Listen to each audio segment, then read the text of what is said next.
Hello everyone, welcome back to Meenakshi's Bio Academy. Let's start with the NET type questions, okay, of paper 2050.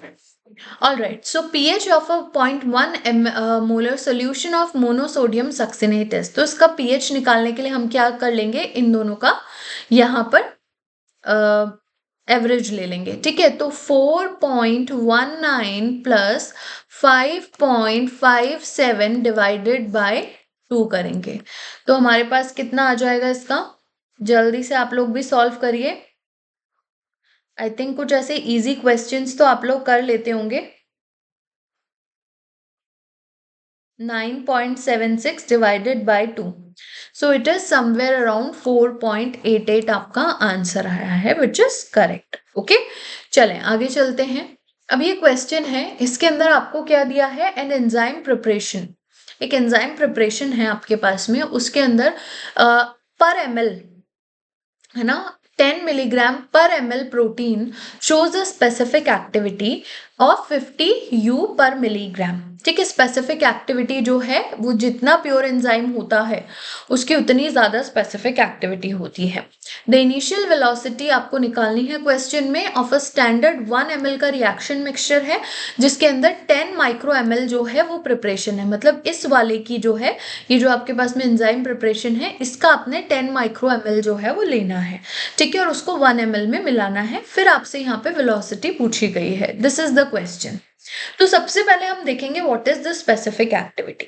Specific activity of an enzyme refers to the amount of substrate converted to product. Amount of substrate converted to product per unit of enzyme under the specific conditions. Usually expressed as micromole of substrate converted per minute, milligram of enzyme per milligram of enzyme, जैसा कि यहाँ पे दिया भी हुआ है, ठीक है। सो यहाँ पे हम देखेंगे it is a measure of enzymes efficiency और कैटालिटिक स्टेबिलिटी। तो इसका एक सिंपल सा फॉर्मूला होता है, specific activity is equal to enzyme activity divided by amount of enzyme. Okay, so यहाँ पे इस क्वेश्चन में सबसे पहले हम यहाँ पे एंजाइम प्रिपरेशन देखेंगे, तो दैट इज 10 मिलीग्राम पर ml हमको दिया गया है, हमसे वेलोसिटी पूछा है ना, initial velocity of the reaction. तो अब यहाँ पे हमारे पास में इस वाले की कितना, हमें 10 माइक्रो ml लेना है। तो 10 माइक्रो ml के हिसाब से कितना हो जाएगा, अगर हम मिलीग्राम में कन्वर्ट करें तो 10 माइक्रो ml इज 10 micro litre is equal to 0.01 ml। ठीक है, इसको जब मैं मल्टीप्लाई करूंगी 10 से, ठीक है, तो दैट विल बी, और इस एंजाइम में जैसे एंजाइम प्रिपरेशन, तो आपको ये पता लग जाएगा कि पर ml में कितना मिलीग्राम प्रोटीन जो है वो आपका एक्टिविटी शो कर रहा है, ठीक है। सो आप अगर इसको सॉल्व करोगे तो आपका आ जाएगा 0.1 मिलीग्राम, ठीक है। I hope this is clear. So अब आपसे क्या पूछा गया है, अब आपको यहाँ पे पूछा गया है द इनिशियल वेलोसिटी। तो यहाँ पे मैंने देखो फॉर्मूला लिखा है, आपको स्पेसिफिक एक्टिविटी क्वेश्चन में दी गई है, आपको अमाउंट ऑफ एंजाइम जो है वो पता लग गया। ये हमने अमाउंट ऑफ एंजाइम निकाल लिया भाई। ये जो प्रिपरेशन है इसका हमने 10 माइक्रोलीटर में कितना एंजाइम है, 0.1 मिलीग्राम पर ml के हिसाब से एंजाइम है, ठीक है। तो आपको क्या करना है, अब इनिशियल वेलोसिटी निकालने के लिए स्पेसिफिक एक्टिविटी को और इसको मल्टीप्लाई कर देना है। तो वेलोसिटी निकालने के लिए 0.1 milligram is the amount of the enzyme into 50, ठीक है। तो आपके पास में आंसर आ जाएगा 5, है ना, 5 आपके पास में आंसर आ जाएगा। So that will be your answer. Velocity जो होगी वो इसकी 5 हो जाएगी। Micromole, millilitre inverse and minute inverse, यहाँ पे यूनिट्स जो है वो ऑलरेडी दी गई हैं। Clear, I hope this is clear. तो आंसर जो होगा वो यहाँ पे हो जाएगा 5। ये बेसिक्स है, यहाँ पे जो है एक फॉर्मूला एक मैंने आपको दिया है, क्योंकि देखो जो यहाँ पे हमने वेलोसिटी, मैंने रिएक्शन वेलोसिटी क्यों बोला है, क्योंकि देखो क्या होता है कि जो एंजाइम एक्टिविटी होती है वो भी हमें यही बताती है, ओवरऑल रेट बताती है कि किस रेट से सबस्ट्रेट जो है वो प्रोडक्ट में कन्वर्ट हुआ है। तो इसको अगर मैं यहाँ पे वेलोसिटी ना भी लिख के एंजाइम एक्टिविटी भी लिखती ना, देखो एंजाइम एक्टिविटी भी क्या है, माइक्रोमोल पर मिनट है ना, तो वही रेट ही हो गई एक तरीके से, माइक्रोमोल पर मिनट, है ना।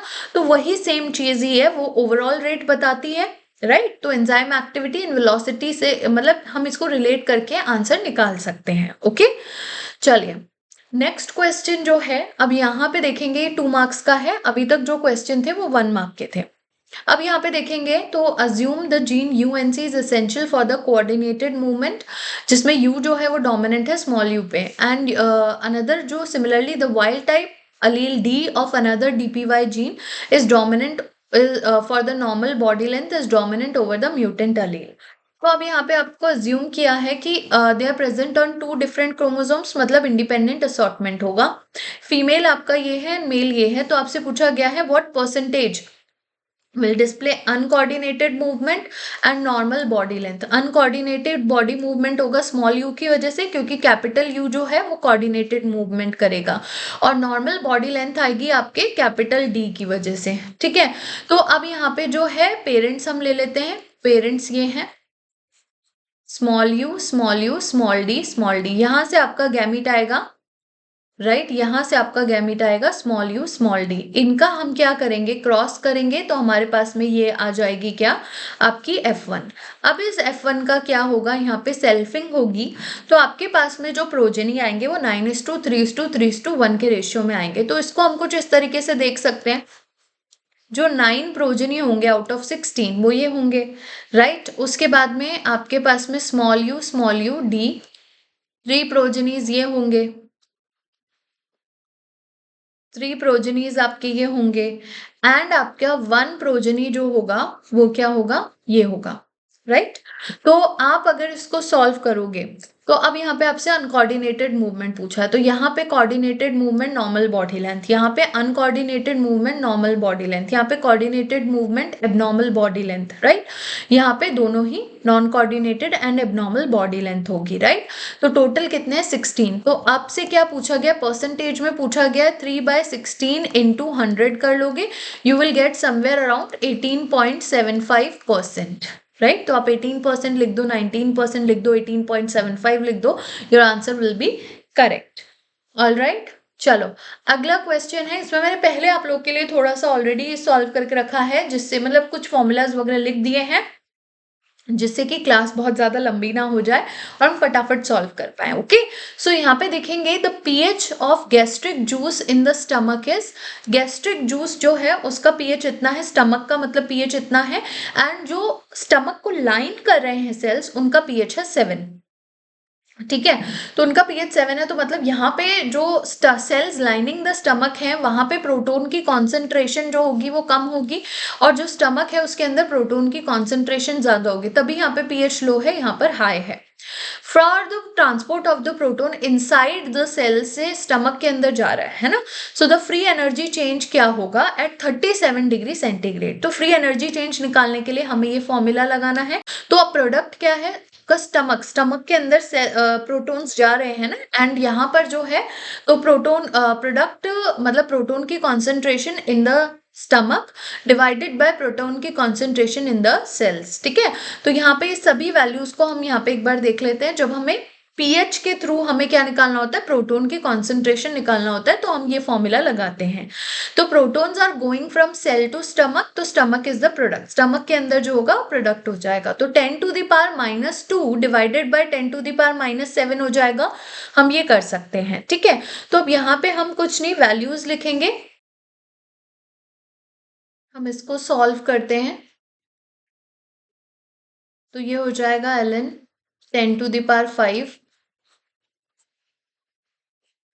ठीक है, इसको हम सॉल्व करेंगे तो हमारे पास में आंसर आ जाएगा 11.53। ठीक है, ये मैंने ऑलरेडी सॉल्व किया हुआ है आप लोगों के लिए। जब हम इसको फर्दर सॉल्व करेंगे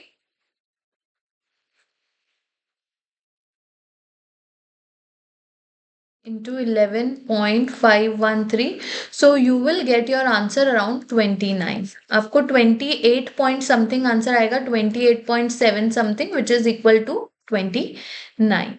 I hope this is clear।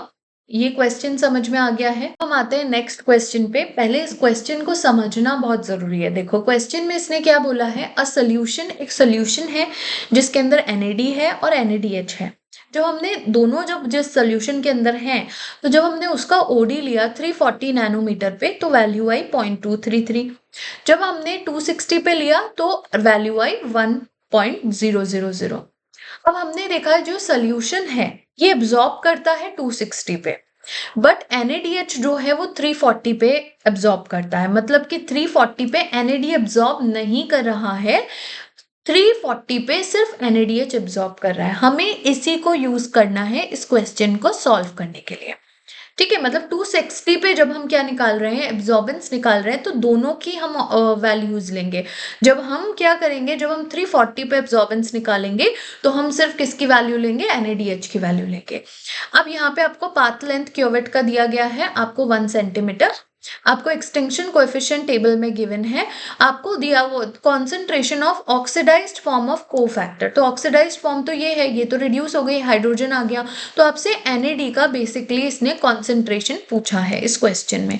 Absorbance का फॉर्मूला ये होता है, ये आपका एक्सटिंक्शन कोएफिशिएंट, ये आपका कॉन्सेंट्रेशन, ये आपकी पाथ लेंथ है। ठीक है, तो इसी फॉर्मूला को यूज करके हमें इसे सॉल्व करना है। मैंने यहाँ पे आप लोग के लिए सॉल्व कर दिया है, आप लोग सिर्फ इसको समझेंगे।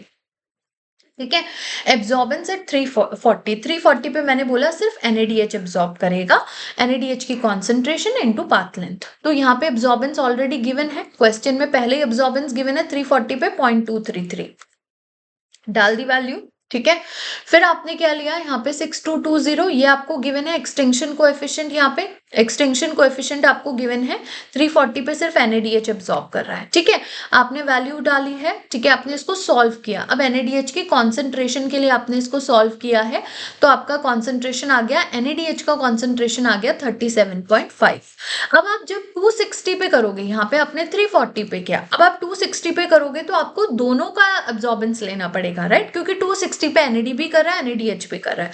तो यहाँ पे आपने पहले NAD का लिखा एक्सटिंक्शन कोएफिशिएंट, NAD का कॉन्सेंट्रेशन अभी हमें नहीं पता है, पाथ लेंथ दोनों में 1 ही है क्योंकि सेम क्यूवेट यूज कर रहे हैं। NaDH में हमने यहाँ पे देखो NaDH 260 पे कितना कर रहा है, 15,000, ये 18,000, तो यहाँ पे 15,000 डाल दी। NaDH का कॉन्सेंट्रेशन अभी हमने निकाल लिया है, इंटू 1 किया। तो यहाँ पे जब हम इसको सॉल्व करेंगे तो हमारे पास में NAD की कॉन्सेंट्रेशन जो है वो निकल आएगी 24.3, which is the correct answer. Okay, कुछ नहीं करना, सिर्फ ये तो कैलकुलेशन है जो कि आप ऑलरेडी मतलब इसको देखकर भी समझ सकते हो और खुद से भी कर सकते हो, बहुत ही सिंपल कैलकुलेशन है। यहाँ पे आपको NAD के लिए सॉल्व करना है। ओके, तो NAD की कॉन्सेंट्रेशन आ जाएगी, that will be a concentration, यही आपसे क्वेश्चन में पूछा है। ओके, चलो अगला क्वेश्चन है, drosophila melanogaster is a diploid organism having 8 chromosome. ठीक है, डिप्लॉयड ऑर्गेनिज्म है, the number of the combination of the chromosome which are possible in its gamete. तो अगर ये डिप्लॉयड है तो बेसिकली इसके पास में 4 पेयर ऑफ क्रोमोसोम्स होंगे, 4 पेयर ऑफ क्रोमोसोम्स होंगे। ठीक है, और हम अगर ये मान के चलते हैं, ठीक है, तो ये जो गैमीट्स बनाएगी, गैमीट्स जो बना सकती है ना, तो उसके अंदर हिट्रोजाइगस जीन पेयर भी अगर हम इनको हिट्रोजाइगस अज्यूम कर ले तो कितना हो जाएगा, 2 टू द पावर 4 हो जाएगा। अगर मान लो कि इसने मैक्सिमम पूछा है कि कितने पॉसिबल हैं, है ना, तो यहाँ पे 4 पेयर ऑफ क्रोमोसोम है और ये चारों ही क्या हो जाएंगे, अगर हिट्रोजाइगस हो गए तो हम क्या हो जाएगा हमारा आंसर 2 इंटू 2 इंटू 2 इंटू 2, तो दैट विल बी 16। तो पॉसिबल नंबर ऑफ गैमीट्स जो हो जाएंगे वो कितने हो जाएंगे, 16 हो जाएंगे। ठीक है, सो दिस इज इट, ये हो गए आपके यहाँ पर NAD, right. So I hope आप लोगों को 2015 का ये जो मैंने पेपर सॉल्व करवाया है इसमें कुछ बेसिक आपके डाउट्स जो थे क्वेश्चंस में वो क्लियर हुए होंगे, कुछ आपको यहाँ पे जो है कुछ नोट्स जो है एक्स्ट्रा आपको मिले होंगे। होप दिस हेल्प्स, एंड अगर सेशन अच्छा लगा है तो please do like, share and comment. Thank you so much everyone, bye bye, take care, thank you.